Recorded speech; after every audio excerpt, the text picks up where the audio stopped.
Queridos, eu quero meditar num texto com os irmãos que está no Evangelho de João, capítulo de número 7. Evangelho de João, capítulo 7.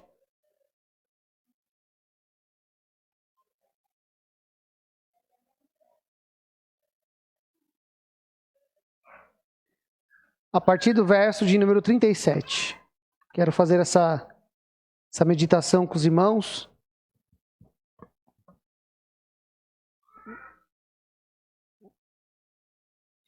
Todos acharam, irmãos? Evangelho de João, capítulo 7, verso de 37. Nós vamos fazer a leitura de 3 capítulos, mas eu gostaria que você deixasse sua Bíblia aberta no capítulo 7, porque nós vamos precisar dar uma andada nesse texto, e eu quero que você faça isso, tá bom? Diz assim: no último dia, o grande dia da festa, levantou-se Jesus e exclamou: se alguém tem sede, venha a mim e beba. Quem crê em mim, como diz as Escrituras, do seu interior fluirão rios de água viva. Isto ele disse com respeito ao Espírito que haviam de receber os que nele crescem, pois o Espírito até aquele momento não fora dado, porque Jesus não havia sido ainda glorificado. Amém, irmãos? Então tá bom. E aí eu vou pedir para você ficar com a Bíblia aberta, porque a gente vai acabar andando um pouquinho no texto. Jesus, irmãos, ele está no momento que ali tem uma festa acontecendo, é a festa dos tabernáculos. Eu vou querer falar um pouquinho sobre isso. E ele chega nessa declaração. Em algumas traduções, quando ele fala que ele levantou a sua voz bem alto, em algumas traduções diz que ele chorou dizendo essas palavras, né? Acho que a King James tem essa tradução de que ele, aos prantos, né, faz essa convocação: aquele que tem sede, vem a mim e beba, né? E essa declaração de Jesus, irmãos, naquele dia, naquela hora, ela tem várias situações, várias colocações que a gente precisa entender para a nossa aplicação, para a nossa compreensão e para o acréscimo da nossa fé. Agora, o que eu acho interessante é o que está acontecendo em torno de Jesus. Porque o fato de nós falarmos muito sobre Deus, ou o fato de nós sempre estar falando de Jesus, não implica necessariamente de que eu esteja envolvido com Jesus. A gente pode envolver-se em conversas interessantes sobre Jesus, nós podemos falar sobre coisas importantes sobre Jesus, nós podemos até mesmo discutir coisas acerca de Jesus, mas sem nenhum nível de envolvimento sobre Jesus. O capítulo 7, irmãos, do Evangelho de João, há uma grande discussão ali em torno de Jesus, né? Se os irmãos olharem ali a partir do versículo 1, e eu pedi para os irmãos ficarem com a Bíblia aberta para a gente olhar, o versículo do 1 ao 5 vai dizer o seguinte: passadas essas coisas, Jesus andava pela Galileia, porque não desejava percorrer a Judéia, visto que os judeus procuravam matá-lo. Ora, a festa dos judeus, chamada a festa dos tabernáculos, estava próxima. Dirigiam-se, pois, a ele, seus irmãos, e lhe disseram: deixa este lugar e vai para a Judéia, para que também os teus discípulos vejam as obras que fazes. Porque ninguém há que procure ser conhecido em público, e contudo realiza os feitos em oculto. Se faz essas coisas, manifesta-te ao mundo, pois nem mesmo os seus irmãos criam nele. É interessante isso, porque Jesus ele sai da região da Judéia, onde está Jerusalém, a capital, e ele vai para a Galileia, um outro estado dentro de Israel. E aí quando ele chega ali, ele encontra seus irmãos. E os seus irmãos começam a dizer para ele: olha, desce para a Judéia. Vai lá, por que ele está falando para descer para a Judéia? Porque ele falou assim: se você quer realmente manifestar uma obra de Deus, se você quer fazer uma coisa grandiosa, essa é a hora, porque está todo mundo lá. Então vai para lá. E a Bíblia diz que eles falavam estas coisas, não porque eles acreditavam, eles estavam motivando Jesus, encorajando Jesus, dizendo: vai lá, Jesus, é isso mesmo, desce lá, mostra a glória do Senhor. Não, ele estava falando o seguinte: eles falavam essas coisas porque eles não acreditavam no próprio irmão. Você acha ruim as pessoas não acreditarem em você? Irmãos, a gente não faz nem metade do que Jesus fazia, e os irmãos dele não acreditavam nele. Então havia uma conversa acerca da obra de Jesus, de quem era Jesus, dos seus feitos, e havia ali, entre as pessoas mais próximas de Jesus, as mais íntimas, uma incredulidade. Não acreditavam em Jesus.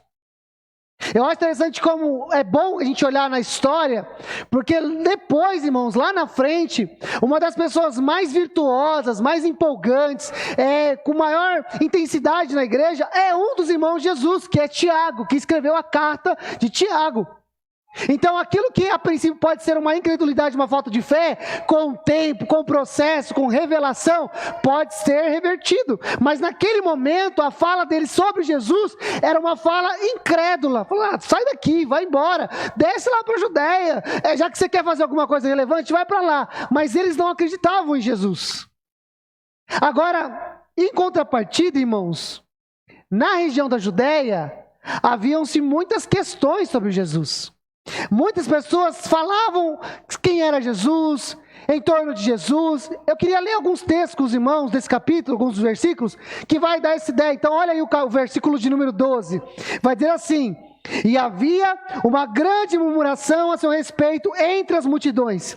Uns diziam, ele é bom, e outros, não, antes enganava o povo. Olha o que vai dizer no verso 15. Então os judeus se maravilhavam e diziam, como sabe ele essas letras sem ter estudado? Olha o versículo 31. E contudo, muitos dentre a multidão creram nele e diziam, quando vier o Cristo, fará porventura maiores sinais do que este homem tem feito? Agora olha os versos 41 a 43. Outros diziam, ele é o Cristo. Outros, porém, perguntavam, porventura o Cristo virá da Galileia? Não, diz as Escrituras, que o Cristo vem da descendência de Davi, da aldeia de Belém. De onde era Davi? Assim houve uma dissensão entre o povo por causa dele. Havia muita discussão em volta de Jesus. Se ele era o Messias, se ele não era, como que ele aprendeu a falar as coisas que ele diz. E alguns estão dizendo, mas ninguém pode fazer o que esse homem faz se não for ele. E aí havia uma grande discussão sobre que de fato se Jesus era o Messias, se não era, se ele era um impostor, se ele era um enganador. Havia muita discussão em torno de Jesus. Como eu disse, a gente pode passar, irmãos, a nossa vida em torno de Jesus, mas sem nenhuma profundidade. A gente pode discutir até coisas muito profundas. A gente pode tentar discutir sobre coisas assim aparentemente muito espirituais, mas sem nenhum nível de envolvimento com quem é Jesus. Uma vez tem um escritor que diz o seguinte, se você entendeu, ou se você leu a definição sobre o que é Deus, dos grandes pensadores, grandes teólogos, você não conheceu muito a Deus. Você só conheceu o que esses homens conheciam de Deus. Nós podemos vir aqui e fazer várias citações bíblicas. Nós podemos olhar e falar assim, quem é Deus? Aí a gente vai dizer, Deus, ele é o Deus provedor. Como é que você sabe disso? Porque lá, quando Abraão levou o filho dele para ser sacrificado, Deus deu um cordeiro. E ele disse que Deus é um Deus de provisão. Deus é um Deus de cura. E como é que você sabe disso? Porque lá está escrito nas Escrituras que quando o povo estava morrendo pela picada de serpente, Deus se levantou com cura e então foi chamado que ele é o Deus que cura. Deus é um Deus de paz. Como é que você sabe disso? Porque lá em Gideão, quando ele oferece um sacrifício, então Deus o recebe, ele chega a essa definição, porque Deus é o Jeová Shalom, é um Deus de paz. Se você está lendo essas definições, a única coisa que você entendeu realmente é que esses homens conheceram a Deus, não significa que você conheça a Deus. Você entendeu a definição que esses homens tiveram a partir das experiências deles, mas não é a sua experiência. Você está lendo a definição de alguém que conheceu, de alguém que andou, de alguém que conviveu, mas você de fato não conhece, ou você de fato não experimentou essas propriedades que são propriedades de Deus. Então a gente pode, irmãos, vir aqui domingo após domingo, a gente pode se reunir na terça, a gente pode fazer os nossos discipulados, a gente pode discorrer, a gente pode falar de Deus, a gente pode falar acerca da salvação, a gente pode fazer um monte de coisa e isso é bom, mas isso não quer dizer, irmãos, que de fato a gente seja envolvido com Deus. Isso só de fato significa que nós estamos entendendo, ou estudando, ou compreendendo Deus a partir de uma perspectiva bíblica, mas não pessoal. Os irmãos estão me entendendo? Amém? Agora, o que eu acho interessante, irmãos, e é o texto que eu li, que é onde eu quero gastar mais tempo com os irmãos, é que Jesus, ele se levanta, a Bíblia diz que ele se levanta no último dia da festa. A festa durava 7 dias. Festa boa, né, irmãos? Festa boa é essa. Festa que dura 7 dias. Está proibido de vocês darem festa comendo 7 dias agora. Então a festa, ela durava 7 dias. A Bíblia vai dizer que Jesus não desce no primeiro dia. Os irmãos de Jesus dizem para ele, desce para a Judéia, mas ele não vai. Os irmãos deles descem para a Judéia, mas ele não vai. A Bíblia diz que ele começa a se manifestar na metade da festa. E ele vai para o templo ensinar. Então Jesus chega na metade da festa dos tabernáculos, ele começa a ensinar. O ensino de Jesus é um ensino maravilhoso. Eles ficam maravilhados sobre aquilo que Jesus está ensinando. Só que a Bíblia diz que no último dia, no 7º dia da festa, e algumas traduções vão dizer que o dia mais importante, ou o dia mais solene, é o dia que Jesus se levanta com uma alta voz e declara, aquele que tem sede, vem a mim e beba. Essa é a declaração de Jesus. E nós precisamos entender o que quer dizer essa declaração de Jesus. A primeira coisa que nós vamos entender do texto, irmãos, que vai ajudar a gente a compreender essa fala de Jesus, e o motivo pelo qual ele diz isso, está ligado à festa dos tabernáculos. Porque o verso 37 vai dizer que o grande dia da festa, ou o dia mais solene da festa. Então o que era a festa dos tabernáculos, irmãos? É uma festa que Deus instituiu para que uma vez por ano o povo morasse em tendas. Eles construíssem tendas e morassem nelas. Por que Deus pede isso, irmãos? Para que eles lembrassem de como Deus cuidou deles e como eles moraram em tendas ao longo da travessia do deserto. Então aquilo servia como uma memória. Eles faziam as cabanas, né, as festas, a palavra ali é Sucote. Eles construíam aquelas tendas. E aquilo, ele remetia a alguns princípios que Deus quer que a gente viva, irmãos. Primeiro, o princípio da simplicidade. Eram cabanas simples, modestas. Elas não eram templos luxuosos. Elas não eram casas bem adornadas. Não, ela precisava ser uma coisa simples, para que rapidamente ela fosse desmontada e não atrapalhasse a caminhada. Então, ela deveria ser uma moradia de simplicidade. Um outro aspecto é que ela era pequena. E só havia um cômodo, não dava para construir uma cabana com 3 quartos, sala, cozinha, 2 banheiros. Então era o único cômodo, o que dava a ideia da proximidade, da ideia de ter um relacionamento estreitado, um relacionamento familiar próximo, das pessoas estarem unidas. Outro aspecto interessante das cabanas é que como as madeiras elas ficavam entrelaçadas, haviam vãos. O que permitia que quando eles fossem dormir, eles olhassem e enxergassem os céus. Porque a nossa casa, irmãos, ela precisa ter uma visão do reino dos céus. Então, aquela festa deveria acontecer, entenda, não é que eles deveriam construir uma cabana e colocar na frente da casa deles. Eles literalmente, durante 7 dias, eles saíam da casa deles e não interessava se eles eram ricos, se eles eram pobres, se eles tinham muito, se eles tinham pouco, todos moravam na cabana. Não era só uma cabana para construir, como às vezes aqui no Brasil não tem, né? Mas em alguns países que fazem frio na época do Natal, o que as pessoas fazem? Elas vão lá e colocam aqueles bonecos de neve, né? Colocam na frente da casa, e aí, mas elas não moram lá, aquilo é só uma simbologia, coloca lá na frente, deixa lá. A ideia de Deus não era apenas construir uma cabana e deixar na frente da casa, eles literalmente tinham que sair de lá e dormir ali. Nós tivemos a oportunidade, quando fomos em Minas, de conhecer um pastor, irmãos, que quando chega na época da festa dos tabernáculos, ele constrói uma tenda na frente da casa dele e ele leva os filhos dele para dormir lá dentro. Eu achei interessante. Vamos fazer, brincadeira. Então, mas eles tinham que fazer isso, todo Israel fazia isso. Porque a festa, ela literalmente remetia a essa ideia da simplicidade, da familiaridade e de enxergar o reino dos céus, de enxergar os céus, irmãos. E nós precisamos levar essa vida de simplicidade, de proximidade e que a visão é a visão dos céus. Amém? Agora, havia uma coisa que também acontecia na festa, irmãos, que acontecia todos os dias. Havia um cortejo sacerdotal. E os sacerdotes, eles iam até o tanque de Siloé, pegavam água e derramavam essa água no altar como oferta. Todos os dias eles faziam isso. A palavra Siloé é a palavra chamada enviado. Então os sacerdotes, aquilo era uma simbologia de que aquelas águas, né, a água chamada enviado, ela seria a água do Messias. E seria derramada diante de Deus. Eles não entendiam isso. Mas aquilo estava acontecendo. Na verdade, irmão, se nós pegarmos tudo que é destinado à festa dos tabernáculos, nós vamos ver que Jesus cumpriu ela plenamente. Porque quando João vai dizer no princípio do Evangelho, no princípio era o verbo estava com Deus e o verbo era Deus. E ele vai dizer que o verbo habitou entre nós e vimos a sua glória. Essa palavra habitou entre nós, ela quer dizer tabernaculou. Ele construiu uma tenda, ele construiu um sucote entre nós. Então o que ele está dizendo? Que Deus morou em nosso meio. Assim como Israel levantou uma tenda, assim Deus então também levantou a sua tenda entre nós.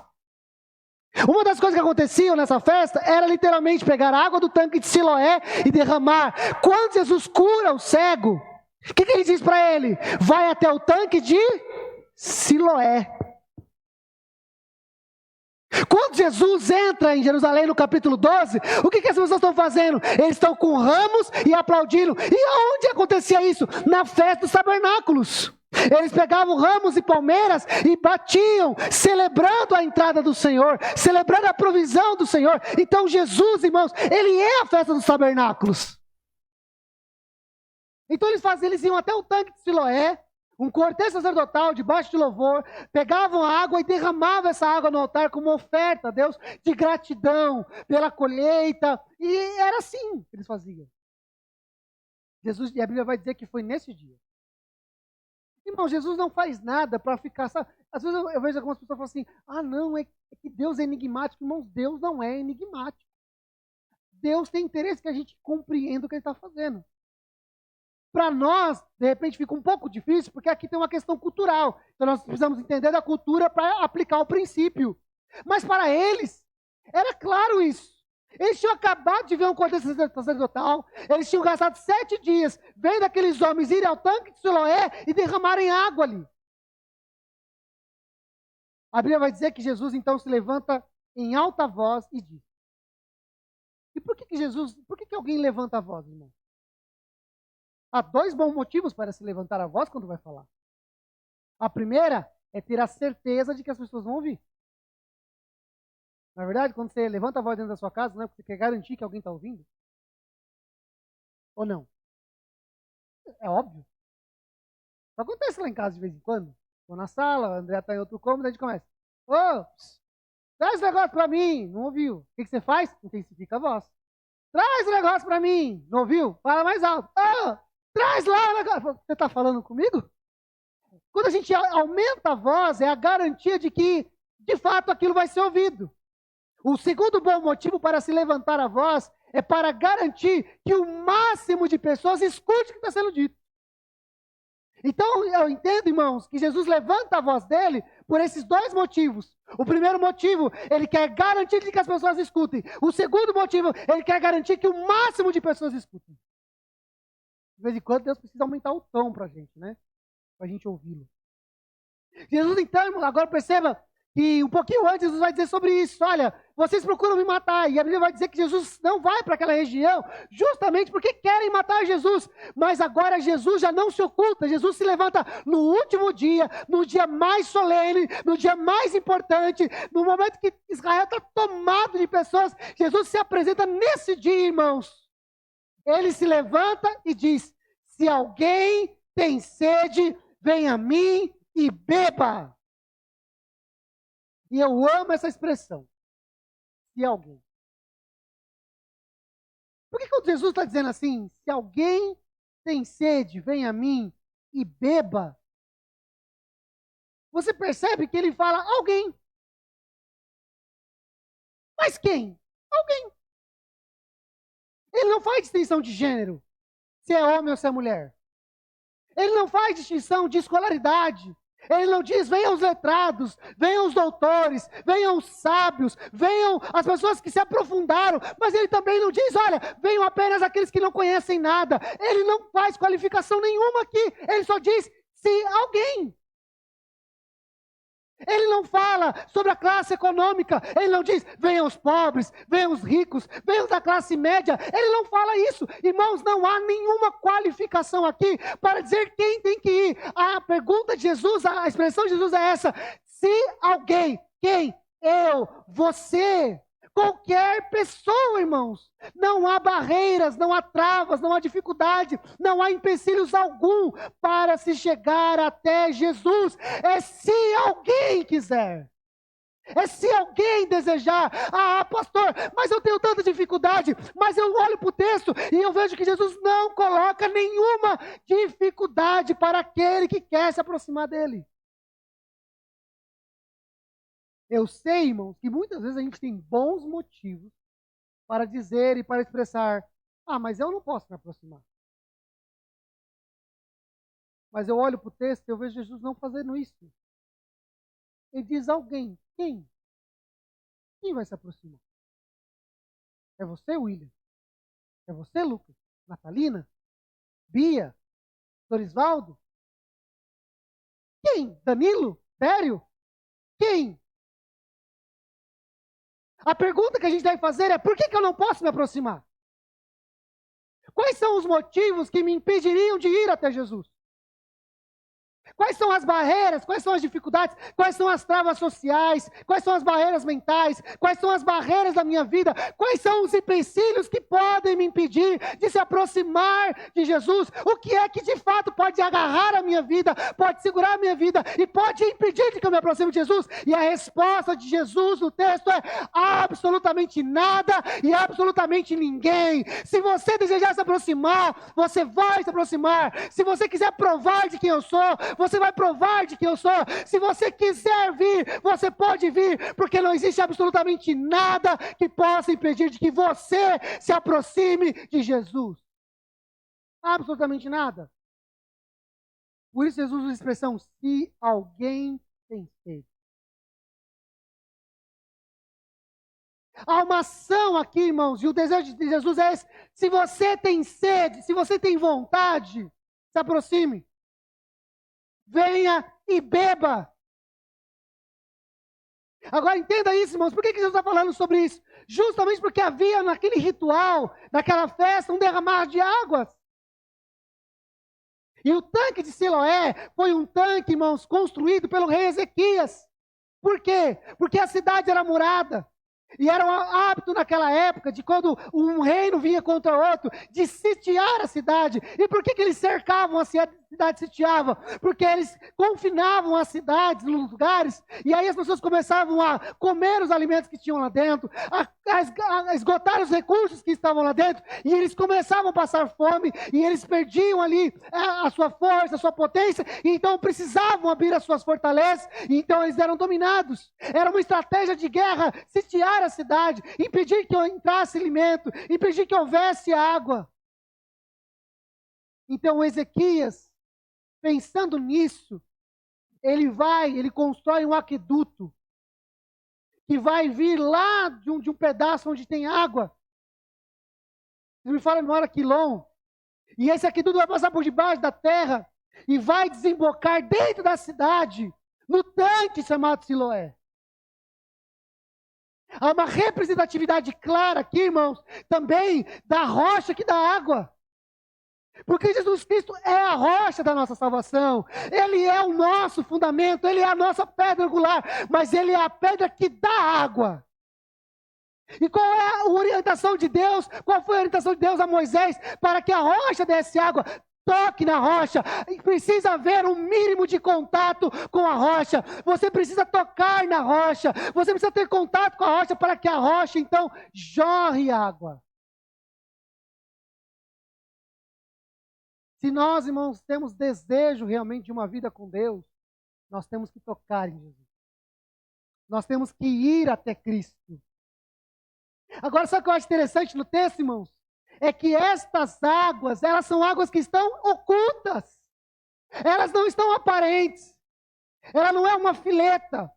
Ela não é um traço de rio. Ela está escondida, ela está passando por debaixo.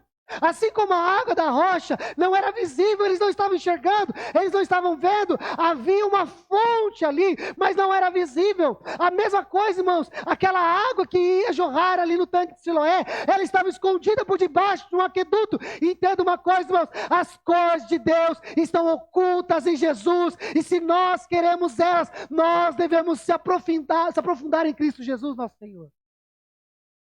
Há uma água contínua passando.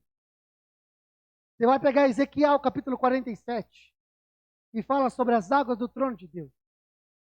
Você vai perceber a quantidade de propriedades que essa água tem. Ezequiel vai dizer, o texto de Ezequiel vai dizer que essa água é uma água que corre e toca o mar morto, e esse mar agora é transformado e começa a dar vida. Você sabe dizer por que o mar morto é chamado assim? Pela sua quantidade de água salgada. Mas por que ela fica ali tão salgada, irmão? Tão salgada? Porque ela não tem vazão. Ela não flui para lugar nenhum. Então o que acontece? Como a água fica concentrada no lugar, quando a água evapora, o sal se concentra. E esse sal concentrado impede que haja vida naquele lugar. O pessoal até fala que se alguém vai entrar naquele mar, eles orientam a não afundar a cabeça. Por quê? Porque se afundar a cabeça e entrar água nos olhos, aquele sal pode danificar a retina. De tão agressivo que ela é. Mas o texto de Ezequiel vai dizer que as águas que descem do trono de Deus é uma água que toca esse lugar de morte, de infrutificação, é um lugar onde não se produz nada, e aonde ela toca, esse lugar é transformado a um lugar de vida. Essa água, irmãos, a Bíblia vai dizer que essa água, ela produz muitas espécies de peixe, e as margens aonde essa água passa, elas são frutíferas, porque elas fazem árvores frondosas crescerem. Irmãos, se nós tivermos contato com essa água, a nossa vida é plenamente transformada. E a pergunta de Jesus é: quem tem sede? Ele está dizendo: eu sou o Siloé, eu sou o enviado. Irmãos, entenda isso. A festa do tabernáculo falava sobre Jesus. Então, olha que interessante o texto. Porque a festa do tabernáculo fala sobre Jesus. Ele é o Deus que habitou entre nós. É o Deus que esteve entre nós. Ele é o Siloé. Ele é aquele que é ovacionado com as palmeiras. Igual era na festa dos tabernáculos. Ele é esse Deus. E há uma grande discussão ali no capítulo 7 sobre Jesus. Há uma festa que fala dele. Há uma discussão falando sobre ele. Mas há pouco contato com ele. Nós podemos, irmãos, nos arrebentar a vida toda fazendo cultos em nome de Deus. Nós podemos até melhorar a nossa forma de discipular, de ensinar. Mas nós podemos correr o risco de não ter contato real com o Deus Criador. Você consegue imaginar, irmãos? Tudo aquilo é por causa de Jesus. A festa toda é por causa de Jesus, é a simbologia do Deus que habitou entre nós. Eles estão ali numa discussão teológica. Não, mas a Bíblia vai, mas as Escrituras não dizem que o Messias nasce aqui, ele é dessa descendência de Judá, ele tem que vir daquela região, e eles vão fazer uma série de discussões acerca do texto. Só que eles não têm nenhum envolvimento com Jesus. Eles não têm nenhuma intimidade com Jesus. Eles não têm a capacidade sequer de enxergar que aquilo que as Escrituras estão dizendo está acontecendo diante dos olhos dele. Por isso Jesus vai afirmar: quem crê em mim, como diz as Escrituras, do seu interior fluirão rios de água viva. Ele está dizendo o seguinte: olha, o que você está aprendendo, o que vocês leram nas leis, o que vocês veem nas festas, o que vocês ouviram dos profetas, dizem acerca de quem eu sou. E se vocês acreditarem que tudo isso é sobre mim, que todas essas coisas estão acontecendo é sobre mim, a sua vida vai ser plenamente transformada. Então, irmãos, o nosso culto Não é nosso, é de Deus, é sobre Ele, é para a glória dEle, é para que a gente tenha mais contato com Ele. As nossas reuniões de ensino, de discipulado, as nossas conversas, até informais, orgânicas, deve ser para que a gente creia mais sobre quem Ele é, acerca das Escrituras, para que a nossa vida seja transformada. Jesus está dizendo assim, vocês estão cumprindo uma lei. Vocês estão fazendo uma festa que Deus mandou. Vocês estão discutindo sobre quem eu sou, olhando para as Escrituras, mas vocês não conseguem conectar as festas, a palavra e eu. Irmãos, eu olho para esse texto e ele me causa temor. Porque eu posso, irmãos, como pastor, estabelecer atividades, celebrar batismos e ceias. Eu posso vir aqui e ensinar e não ter nenhum contato com Jesus. Eu posso muito bem pegar o texto, explicar o texto, o contexto, fazer a aplicação.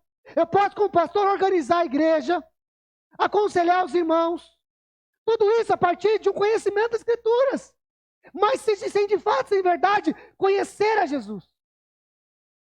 Inclusive, se é um texto que nós já falamos muitas vezes, de Mateus 24, quando os homens vão chegar diante de Jesus e dizer assim, Senhor, no seu nome nós fizemos a atividade, nós realizamos. Em teu nome curamos, em teu nome profetizamos, em teu nome fizemos várias coisas. Qual que é a resposta de Jesus? Eu não sei quem são vocês, eu não conheço vocês. Tem um profeta, Jeremias, que Deus vai falar através dele, e ele diz assim, esses profetas se levantam falando em meu nome, mas eu não conheço eles nunca vieram até mim. Não sei quem esses caras são. Eles estão falando o que eu estou dizendo, eu acho que de vez em quando Deus faz isso, sabia, irmão? Quando alguém se levanta assim Deus está dizendo, eu falo assim, rapaz, eu nem sei quem você é. Você veio aqui, que eu não te vi esses dias aqui. Onde você estava? Tá entendendo, irmãos? E não dá para correr o risco de dizer, não, Deus, é que tinha muita gente orando aí você não viu. Sabe aquele negócio que você fala assim, onde é que você estava? Eu não te vi naquele dia. Não, eu estava lá no fundo, lá, que você estava ocupado demais, você não conseguiu ver. Não, irmãos, a Bíblia diz que os olhos de Deus estão em todos os lugares. Se eu não subir ao lugar mais alto, lá está o Senhor. Se eu descer às mais profundezas e disser, certamente a escuridão me cobrirá, ali os olhos do Senhor estará. Então, irmãos, nós corremos um risco. Entenda isso, irmãos, que você e eu corremos um sério risco de cumprirmos rituais, de atendermos a festas, de atendermos a mandamentos, mas sem nenhuma intimidade com Jesus. E isso é um grande problema. Por que é um grande problema? Porque algo extraordinário pode estar acontecendo diante dos seus olhos e você não está percebendo.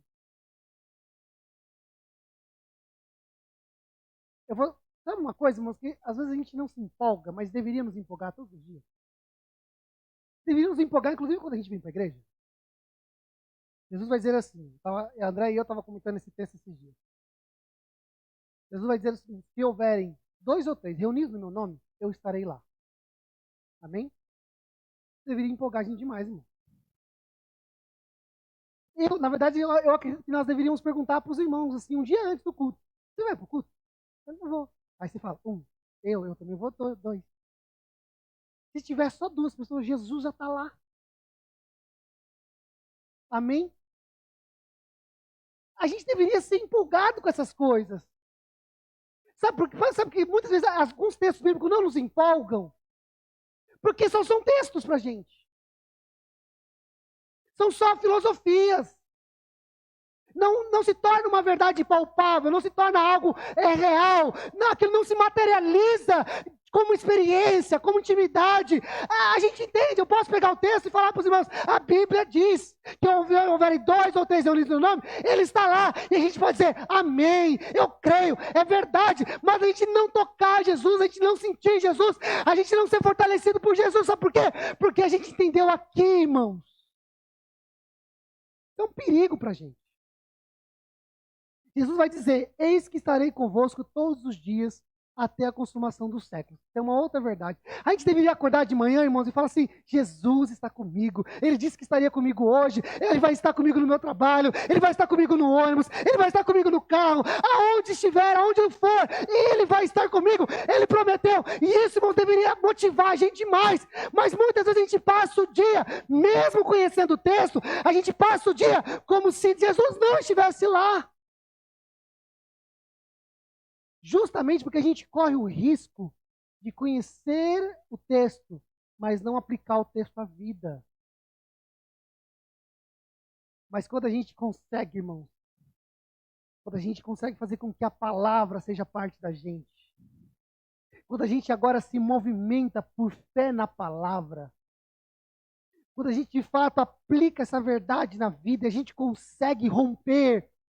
E a gente consegue sair só do lugar de conhecimento para um lugar de experiência. Ah, irmãos, a nossa vida é transformada. A nossa vida é transformada. Quando a gente consegue pegar o texto e dizer assim, esse texto é uma verdade, e eu desejo vivê-la, eu quero viver essa verdade, eu quero experimentar essa verdade, eu quero viver esse negócio. Quando a gente consegue pegar o texto e falar assim, eu quero esse negócio, eu creio nessa verdade, então o texto, irmãos, ele me motiva a ir a Cristo, e Cristo derrama sobre mim de uma graça sobrenatural.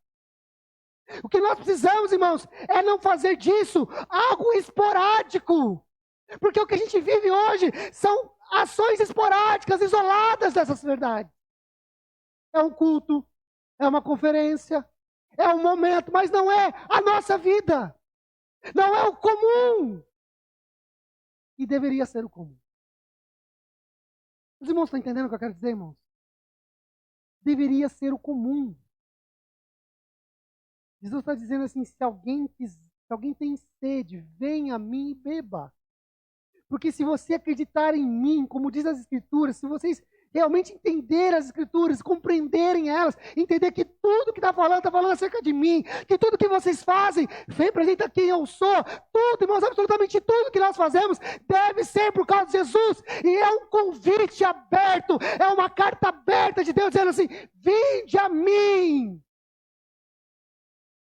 A ceia, irmãos, que nós vamos celebrar no próximo domingo, ela não deve ser apenas um rito, um cerimonial, alguma coisa que a gente vem aqui, pega um pedaço de pão, come, pega um pedaço de carne, se bebe, e beleza, nós cumprimos, nós batemos o carimbo, de mais um mês ceiamos. Não é isso, ele é um convite à graça extravagante de Cristo, ao amor deliberado do Pai, à salvação redentora de Cristo, ao derramar generoso do Espírito Santo, irmãos.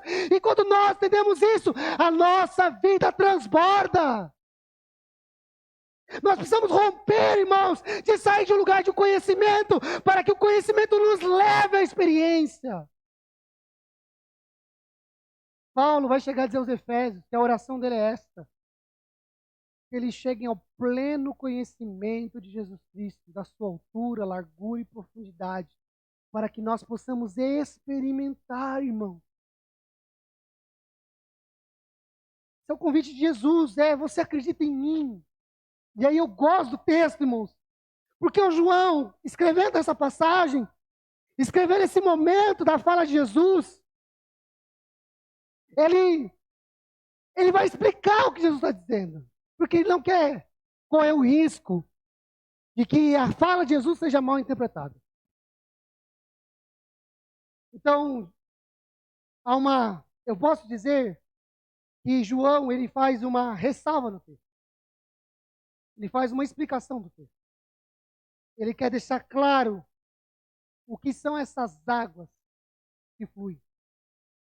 Ele quer deixar claro qual é esse tipo de água que Jesus está prometendo. O texto vai dizer, verso 39, que o Espírito, até aquele momento, não fora dado, porque Jesus não havia sido ainda glorificado. Ele está falando o seguinte, ó, essa água que Jesus está falando aqui, que Jesus disse naquele dia, naquela época, para aquelas pessoas, ela está intimamente ligada àquilo que ele iria fazer. Quando? Quando ele fosse glorificado. Irmãos, a gente corre alguns riscos de não compreender as verdades de Deus. Os extremos sempre são muito perigosos. Alguém pode dizer assim, não, Jesus não aceita todo mundo. Alguns vão dizer, sim, Jesus aceita. Eu diria para os irmãos, sim, Jesus aceita qualquer tipo de pessoa. Qualquer pessoa pode chegar perto de Jesus. Não existem travas, porque ele diz, se alguém quiser, se alguém tiver sede, se alguém desejar, pode se aproximar. Aí as pessoas dizem assim, mas você está dizendo então que Jesus aceita todo mundo? Falou, não, não é isso que eu estou dizendo. Ele recebe todo mundo. Mas é impossível ir até Jesus e não ser transformado. Como é impossível entrar numa água e não se molhar. Como é impossível passar pelo fogo e não ser queimado. E é impossível eu e você ir até Jesus sem viver uma transformação. Às vezes a gente confunde que a gente está indo até Jesus porque a gente não está indo, a gente só está discutindo sobre Ele. A gente não está indo até Jesus, a gente só está tentando entender quais são as formas motrizes e a maneira como Jesus opera e faz as coisas. A gente só está discutindo genealogia, onde nasceu, como é que faz. A gente só está discutindo o método. A gente só está discutindo o jeito. A gente só está discutindo quando é que a gente tem que ir. A gente só quer discutir se a gente tem que vir todos os 3 cultos da semana, ou se a gente só vem um culto, se 2 cultos são suficientes. A gente só quer discutir se é uma oração por dia, se são 2. A gente só quer discutir se tem que a gente ler a Bíblia toda no ano, ou não é. A gente só está discutindo o método, o jeito, a disciplina. E isso não é ir até Jesus. Ir até Jesus, irmão, é quando a gente entende e fala, é sobre Ele, e eu preciso ir até Ele. Um dos textos que eu gosto é quando Jesus está indo para a casa do Jairo, e a mulher que tem a doença do fluxo, ela desce e toca na orla, a parte mais baixa da roupa de Jesus. Ela é curada instantaneamente. E Jesus parou. Alguém me tocou. Aí, irmãos, a gente dá risada. Até parece que os discípulos são infantilizados, mas não são, irmãos. É lógico aquilo. Eles olham para Jesus e dizem, Jesus, está de brincadeira, né? Está todo mundo te tocando aqui. A multidão te aperta. Tem braço, tem mão, tem dedo, para tudo que é lado aqui. Como é que você diz, alguém me tocou? É lá porque alguém tocou. Tem um monte de gente tocando. Aí ele falou, não. Alguém me tocou. Porque de mim saiu. Irmão, tem muita gente tocando em Jesus. Tem muita gente esbarrando em Jesus. Tem muita gente acreditando que o simples fato de estar do lado de Jesus é alguma coisa. Mas tem gente que olha para Jesus, como aquela mulher olhou e falou assim, se eu apenas tocar na barra do vestido dele, se eu apenas tocar um pedaço de roupa dele, eu serei curada. É gente que está indo se aproximar de Jesus, porque acredita que nele tem cura, nele tem virtude, nele tem graça, nele tem poder, nele tem salvação. Ele tem o que eu preciso para a minha vida. E nós podemos se aproximar dele, irmão, nessa perspectiva. O conhecimento deve nos empurrar para uma vida com Deus, Jesus. E a gente tem que ter medo, irmãos, de gastar uma vida inteira, de repente, congregando, lendo a Bíblia, mas sem nenhum contato íntimo e real com Jesus. A gente, irmãos, eu olho para as Escrituras e eu gostaria mesmo que essa manhã fosse uma manhã bem reflexiva para a gente. Porque eu olho para alguns textos da Bíblia, irmãos, e eles me causam, assim, profundo pavor. Porque a gente pode chegar a conclusões sobre nós mesmos que não são verdade. Eu olho, por exemplo, Apocalipse capítulo 3, uma igreja falando assim, somos rica, abastada, de nada temos falta. Aí Jesus diz assim para ela, mal sabe você, que na verdade você não é rica, abastada, você pode até não sentir falta de nada, porque você não me conhece.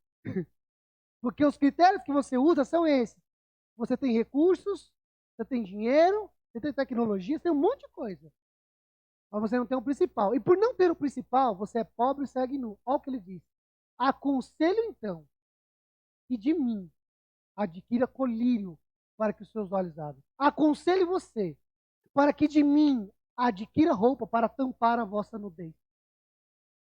O que eu estou dizendo para eles é assim, ó, vocês acham que tem alguma coisa porque vocês estão olhando para o parâmetro errado.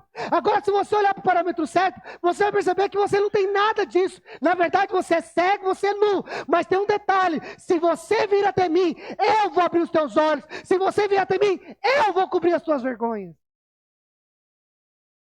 Porque tudo, irmãos, tudo que nós fazemos só faz sentido se nós formos para Ele. Não tem sentido nenhum, irmãos. Não tem propósito em si mesmo vir no culto de domingo. Não tem propósito em si mesmo ler a Escritura todos os dias. Não tem propósito em si mesmo orar todos os dias. E só tem propósito se isso nos aproximar de Jesus. Esse é o único sentido de fazer o que a gente faz, irmão. Sabe por quê, irmão? Sabe por quê? Porque não tem mérito. Nós vamos entender o que é isso, irmão. Alguns ainda lutam com essa questão entre mérito e graça. Talvez a gente vai gastar uma vida explicando esse negócio. Mas a gente tem que entender que receber alguma coisa em oração não é mérito. Congregar não é algo que a gente faz para ter mérito. A gente faz porque a gente ama Ele, porque a gente quer estar perto dEle, porque a gente quer ter intimidade sobre Ele. E Ele nos dá porque Ele é gracioso, porque Ele é bondoso, porque Ele é amoroso, porque Ele tem prazer, irmãos. O Tiago vai dizer que Deus, Ele é galardoador daqueles que o buscam. Não porque a gente tem mérito, irmãos. Sabe o que eu acho? Que algumas pessoas quando vão para Deus, falam assim, não, agora eu vou buscar Deus, eu vou falar com Deus, eu vou orar, eu vou jejuar, eu vou fazer voto, eu não vou faltar nenhum culto nesse mês. Esse mês, irmão, você vai ver, eu vou arrebentar a boca do balão, eu vou ser o melhor crente. Eu acho que quando a gente faz isso, a gente tem a seguinte ideia, de que Deus olha e fala assim, tá vendo? Veio na terça, hein? Sexta-feira, nunca vira aqui na sexta, mas ele veio. Domingo, ó, chegou no horário. Chegou antes, dobrou o joelho e orou, tô gostando. Aí quando dá mais ou menos assim, metade do mês, que o camarada tá naquele ritmo fervente, eu acho que ele pensa, que Deus fala assim, agora não vai ter jeito, eu vou ter que abençoar ele. Agora eu tô pressionado, porque olha a vida irrepreensível, olha como ele vive bem, olha como ele está congregando, olha como ele está sendo um ofertante fiel, um dizimista fiel, olha que coisa maravilhosa. Ah, agora eu me sinto obrigado a abençoar. Se a gente tem esse tipo de ideia de Deus, eu quero dizer uma coisa para você, você está redondamente enganado. Porque a única visão que a gente pode ter acerca dessas coisas é essa. E tudo que eu faço por amor e resposta a tudo que ele já fez. E tudo que ele faz para mim é porque ele continua sendo gracioso na minha vida. E a gente precisa ter essa clareza de coração, irmão. Nós precisamos ter essa clareza na nossa vida. De que tudo que a gente faz só faz por um único motivo: estar perto dele. E tudo que a gente recebe é porque Ele é bondoso demais para nos dar. Irmãos, não existe nada, irmãos, nada. Não existe uma oração, um jejum, não existe uma frequência, não existe nada, irmãos, que pressione a Deus a fazer qualquer coisa. Mas de verdade, irmãos, Deus tem prazer em abençoar aqueles que o buscam. Não é porque ele se sente pressionado, não é porque ele se sente devedor. Sabe, eu acho que o pessoal pega o texto lá de Malaquias 3,10, e quando Deus diz assim, e fazei prova de mim, se eu não vou abrir a porta do céu. Eu acho que algumas pessoas leem e se entendem assim, tá vendo? Jesus está dizendo o seguinte, quando eu for fiel na oferta, no dízimo, eu posso chegar para Deus e dizer assim, tá vendo, Deus? Eu sou um homem fiel, eu sou uma mulher fiel, então agora me dê. Deus está dizendo o seguinte, faça isso. E então você vai provar o quanto eu sei cuidar de vocês. A gente precisa entender Deus pela perspectiva correta. Sabe qual é o problema de quem vive enganado? É que ele acha que está certo. Eu nunca vi, irmãos, ninguém enganado achar que fala assim, eu sei que eu estou enganado, mas eu quero continuar enganado. Você já discutiu com alguém que estava errado? Já teve essa oportunidade? Discutir com alguém que ele acha que está certo? Eu não sei nessa casa de vocês, de vez em quando lá em casa rola umas conversas assim, aonde quem colocou tal coisa em tal lugar? Acontece lá também? De vez em quando rola lá embaixo. Isso. E o que eu mais gostava, né? Ainda rola de vez em quando, assim, né? Dá para pegar. É quando fala assim, tinha uma coisa aqui, não tá mais e não fui eu. Ué, só tem duas pessoas nessa casa. Pela matemática pura e simples, 2 menos 1 fica 1. Alguém sobrou. Entendeu essa história? E a pessoa bate o pé e fala, não fui eu, não fui eu, não fui eu não peguei, não tá comigo, eu não guardei, eu nem vi esse negócio. Mas assim, por que ela está discutindo? Porque ela tem certeza que não foi ela. Ela tem certeza, irmãos. Ela chega, se ela se pedir para jurar, ela dobra o joelho, ela jura por Deus, ela jura pela morte de alguém, ela vai, porque ela realmente acredita de que ela está certa. Até que vem a evidência. Até que alguém diz assim, abre a carteira então, olha aí. Aí a pessoa, ué, abre a porta do seu armário, deixa eu dar uma olhada. Nossa, como é que foi parar aqui? Até que de fato haja algo, aconteça um evento que mostre claramente que você está equivocado, de que você estava errado. Irmãos, nós precisamos disso, muitas vezes, com relação a andar com Deus. Eu tenho certeza, irmãos, que nenhum dos irmãos que estão aqui, essa é uma palavra bem pastoral. Eu tenho, eu tenho clareza no meu coração que ninguém, irmão, está vivendo a fé de forma equivocada, está vivendo porque quer viver. Vive porque acredita que esse é o jeito de viver a fé. Eu tenho certeza, irmãos, que tem gente que não assume compromisso. Não é porque eles falam assim, quer saber, o certo é fazer compromisso, mas eu quero fazer o errado. Eu tenho certeza que na cabeça dessa pessoa, ela tem certeza de que dá para fazer desse outro jeito. Tenho certeza disso, irmão. O que nós precisamos, irmão, é que Deus arranque dos nossos olhos os enganos.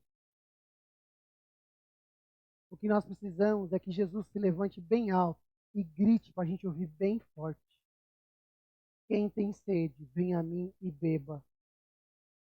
Nós precisamos, assim, irmãos, de um despertar genuíno da voz de Deus no nosso coração. Para que a gente faça como Davi. Eu olho para o texto do Davi, quando o Natan vai conversar com o Davi, e o Natan chega lá e fala assim, Davi, deixa eu te contar uma história. Teve um homem que tinha lá um monte de animal. Mas aí ele olhou para um homem que só tinha um animalzinho. E ele foi lá, matou o homem e levou embora o animalzinho desse homem. O único animalzinho que ele tinha. Aí o Davi se levanta furioso. Quem é este homem que eu vou fazer vingar? Que isso não está certo, que isso está injusto, que isso não está correto. Cheio de justiça própria, não é verdade? Aí ele vai, rebenta, se levanta do trono indignado, horrorizado. Aí o Natan deixa ele dar aquele chilique. Ele fala, legal, Davi, é você. Você é esse homem. Você podia escolher qualquer mulher do reino, mas você escolheu a mulher do Urias.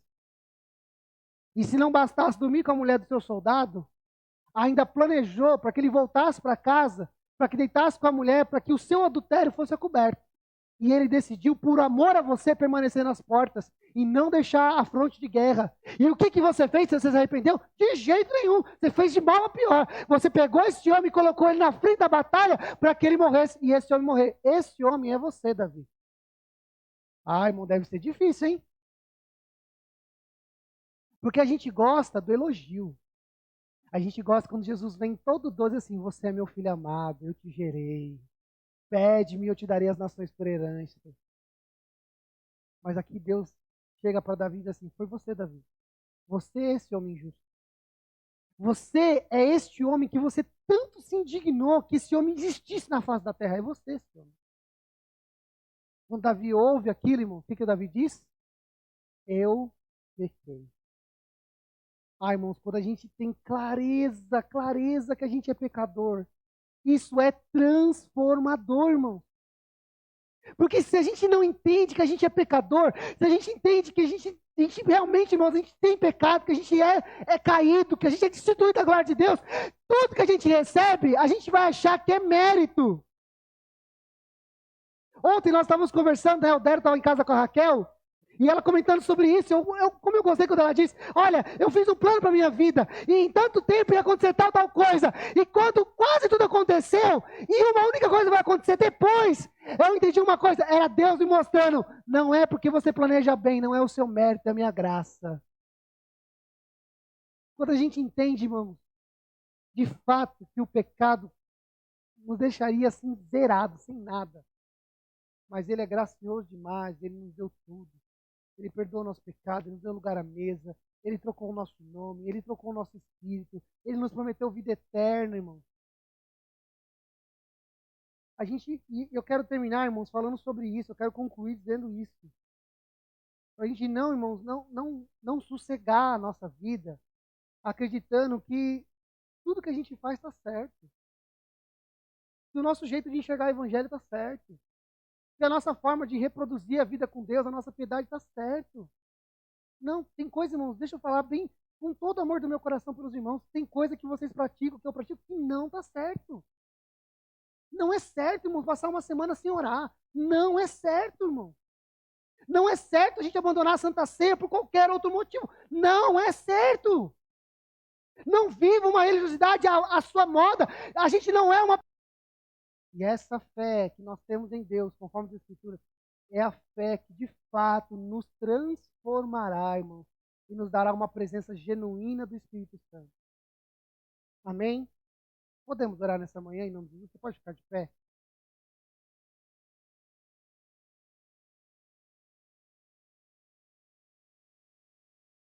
Glória a Deus. Irmão. O desejo do meu coração, irmãos, é que a gente revisite as nossas bases, sabe? A gente precisa disso. A gente precisa, irmãos, assim, sabe, de tempo, voltar e reavaliar. Paulo vai chegar a dizer que se o homem julgar a si mesmo, de forma nenhuma ele será julgado. Se a gente, sabe, fizer as perguntas, a gente perguntar para Deus, Deus, é do teu agrado, é da tua vontade. Irmãos, assim, a gente não ganha nada brigando com Deus, irmão. Nada brigando com Deus. O único cara que brigou com Deus e ganhou alguma coisa, ele ganhou uma perna fendida. Foi Jacó. Ele brigou com Deus. E Deus o feriu. E ele andava mancando. E eu acho que todo mundo perguntava para ele, por que você manca? Porque Deus me feriu. Ele trocou meu nome, mas ele me feriu. E nós, irmãos, temos que parar com isso, sabe? Eu volto a dizer, irmãos, eu falo isso, mas isso me confronta demais também como pastor. Tem textos, irmãos, que eles me jogam em crise. Tem hora que eu chego para o André e falo assim, André, esse negócio de pastor não é comigo, não. Olha aqui o que o pastor tem que fazer, eu não estou fazendo esse negócio. Ele me chama para uma responsabilidade, para um estilo de vida, irmão. Ou a gente pode fazer igual o povo estava fazendo. Ah, é festa do tabernáculo. Bora fazer festa. Chama o sacerdote, corta as palmeiras. Fecha 7 dias Israel. Ninguém planta, ninguém colhe, ninguém faz nada. Vamos celebrar. Mas a gente está perdendo quem está no nosso meio. A festa que devia falar sobre ele, as leis que apontavam para ele. Ele está lá. E a galera está perguntando, será que é ele? Será que é? Será que Jesus é esse camarada mesmo que a gente está esperando? Será que ele é o enviado? A gente não tomar cuidado, a gente corre muito risco, sabia? Se a gente pegar aqui na Santa Ceia, pegar o pão, o cálice, e fazer as citações de assim como Moisés, esse é o Cordeiro de Deus. A gente pode lembrar dos textos, a gente pode lembrar que o texto da ceia é 1 Coríntios 11. A gente pode até recitar junto. Eu faço isso às vezes quando eu não estou celebrando. Aí o pastor vem aqui, o irmão vem celebrar a Santa Ceia. Eu cito os textos juntos. Assim como Moisés levantou a ceia. E a gente vai fazendo, a gente faz um ritual. Só que não há profundidade, sabe? Não há substância. E a ideia de Deus não é que a gente decore meia dúzia de textos. Não é que a gente tenha na agenda lá, domingo de manhã, das 10 ao meio-dia, é o dia. Não. Tudo isso, irmãos, é para que a gente se aproxime dele. Para que a gente entenda em elementos palpáveis e visíveis a graça sobrenatural que está derramada sobre cada um de nós. E isso nos leva a mais perto dele, a gente seja transformado por ele. Amém? Nós podemos orar? Feche os olhos, fica a cabeça e olha, se você desejar do fundo do teu coração, viver uma vida assim, que não seja só um estereótipo, mas seja profundo. É um convite para todo mundo, irmão. Daqui é um convite para mim, é um convite para você, é um convite para todo mundo. É para que se alguém tiver sede, venha até mim, beba. É um convite para quem quer. Se você deseja assim, irmão, ore a Deus.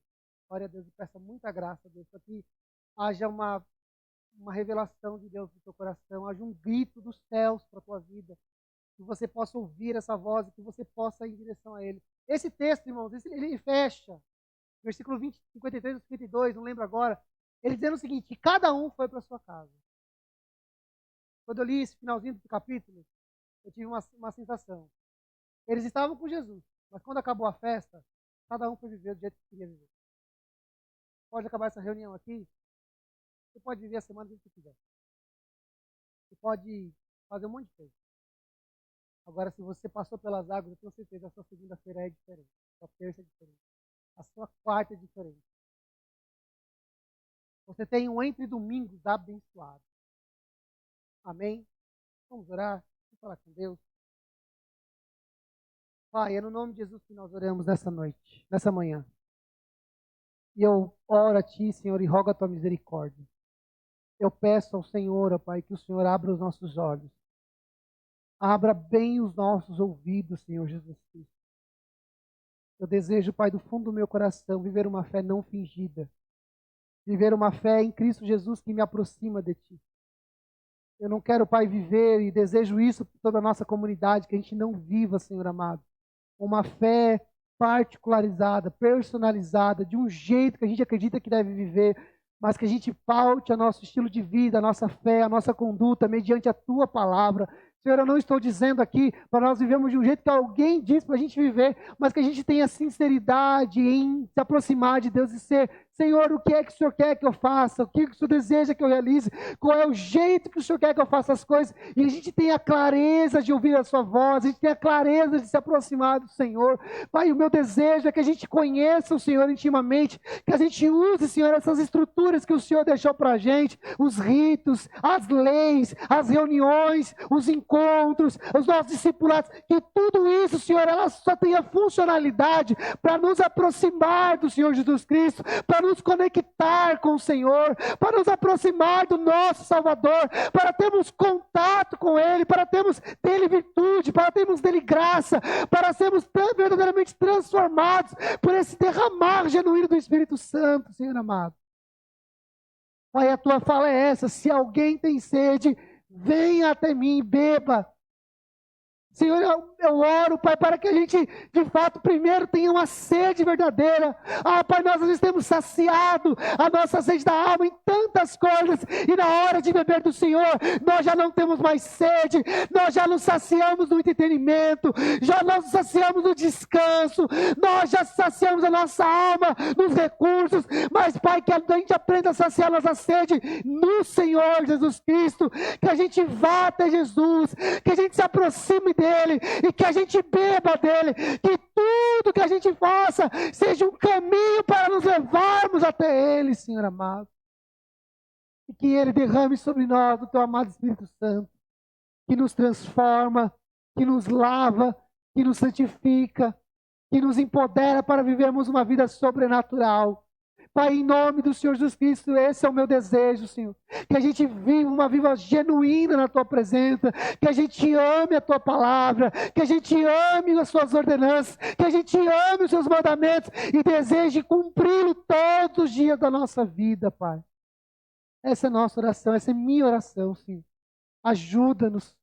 Porque nós não conseguimos por nós mesmos, ó Pai. Nós não conseguimos reproduzir justiça por nós mesmos, mas é só o Senhor que pode. É obra da Tua graça. E eu peço, Senhor, faz em nós essa obra, em nome do Senhor Jesus Cristo, ó Pai. Em o nome de Jesus. Amém e graças a Deus. Você pode aplaudir ao Senhor bem forte?